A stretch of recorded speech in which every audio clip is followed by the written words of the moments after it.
اس میں مدد دیا. How federalism is practised in India.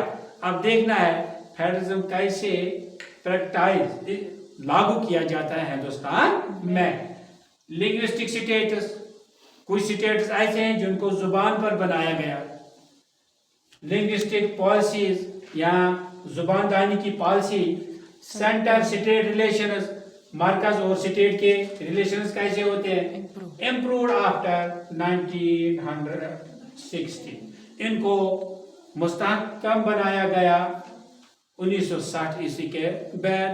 تب تک ملک کا آئین بنتا تھا، تب تک ملک ہمارا انگریزوں سے 1947 میں آزاد ہوا ہے. تو اس کے بعد اسٹیٹوں کی طرف سینٹرل گورنمنٹ نے توجہ دیا. ڈسینٹرلائزیشن اور جو پاورز نیچے لائے گئے نیچے کی طرف، پنچایتز اینڈ میونسپلٹی کو بنایا گیا 1992 میں 1992 میں. پھر ہے 3 ٹائرز آف گورنمنٹ. 3 قسم کی گورنمنٹ ہے ہمارے پاس. یونین گورنمنٹ جو سینٹرل گورنمنٹ ہے رن بائی پرائم منسٹر. اس کو کون چلاتا ہے؟ وزیر اعظم. وزیر اعظم پرائم منسٹر. جو آج ہمیں مودی جی پرائم منسٹر ہے وہ سینٹرل گورنمنٹ کو چلاتا ہے. دوسری بات state government run by chief minister. اور جو اسٹیٹ گورنمنٹ ہے ہماری جموں اور کشمیر آج یو ٹی میں ہے اور اس کا چیف منسٹر کون ہے؟ عمر عبداللہ صاحب. وہ اس کو دیکھ بھال کرتا ہے. وہ اس وقت اسٹیٹ کو چلاتا ہے یا یو ٹی کو چلاتا ہے. ابھی ہماری یہ جے اینڈ کے یو ٹی میں ہے تو ابھی یہ اسٹیٹ نہیں بنی ہے تو اس کا چیف منسٹر عمر عبداللہ صاحب ہے. پھر لوکل گورنمنٹ اس کو کون چلاتا ہے؟ پنچایت یا میونسپلٹیز چلاتے ہیں. تو ایڈوانٹیج آف فیڈرلزم کیا ہے؟ آپ اس کے فائدے کیا ہے؟ یونٹی ان ڈائیورسٹی. یونٹی ان ڈائیورسٹی یعنی ہمارے ہندوستان میں مختلف قسم کے لوگ، مختلف زبانوں کے لوگ، مختلف مذاہب کے لوگ رہتے ہیں. تو وہ یونائٹ ہے، وہ متحد ہے. وہاں کسی کو کسی سے پریشانی نہیں ہے. بیٹر ڈیسیژن میکنگ اور اچھے فیصلے لیے جاتے ہیں. Prevents miss use of power اور پاور کا غلط استعمال کرنے سے بچاتے ہیں. پروٹیکٹس ریجنل انٹرسٹس اور محفوظ رکھتے ہیں علاقائی انٹرسٹس. یعنی کشمیریوں کی کیا چاہت ہے؟ سینٹرل گورنمنٹ اس میں مداخلت نہیں کرتے ہیں کیونکہ اسٹیٹ گورنمنٹ ہماری لگی ہوئی ہے، وہ ہماری انٹرسٹ دیکھتے ہیں. پنجابیوں جموں والوں کی کیا انٹرسٹ ہے؟ مرکز اس میں کیا دخل نہیں دیتا ہے کیونکہ فیڈرلزم ہمارے پاس ہے. پاورز نیچے ڈیوائڈ کیے گئے ہیں. تو اس سے پہلے میں بیٹا آپ کو بتاؤں گا کہ میری چینل کو سبسکرائب، شیئر اینڈ لائک بھی کرنا. کنکلوژن اس کا کیا بیٹا ہے؟ Federalism keeps India strong. Federalism سے کیا ہوا؟ ہندوستان بہت مضبوط ہو گیا، یونائٹ ہو گیا. And diverse by proper power sharing. اور ڈائیورس جہاں گون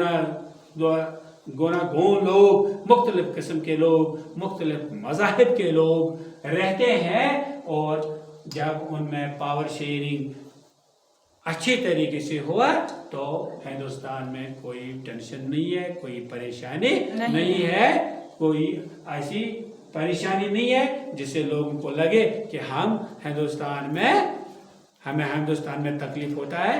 کہ تو یہ وجہ ہے کہ ہمارے ملک ہندوستان نے فیڈرلزم کو چوز کیا ہے. مجھے امید ہے کہ آپ کو اچھی طریقے سے یہ فیڈرلزم سمجھ آیا ہوگا کہ فیڈرلزم کیا ہوتا ہے اور فیڈرلزم کو ہندوستان نے کیوں چوز کیا ہے اور how federalism is practised in India. یہ بھی آپ کو سمجھ آیا ہوگا. 3 ٹائپس آف گورنمنٹ کیا ہوتے ہیں یہ بھی سمجھ آیا ہوگا. ایڈوانٹیج اینڈ فیڈرلزم کیا ہوتا ہے یہ آپ کو سمجھ آیا ہوگا کہ اور اس سے کیا ہوا، ہمارا ملک کیسے مضبوط رہتا ہے. تو اس سے میں اسی کے ساتھ میں آپ سے رخصت لیتا ہوں. خدا حافظ.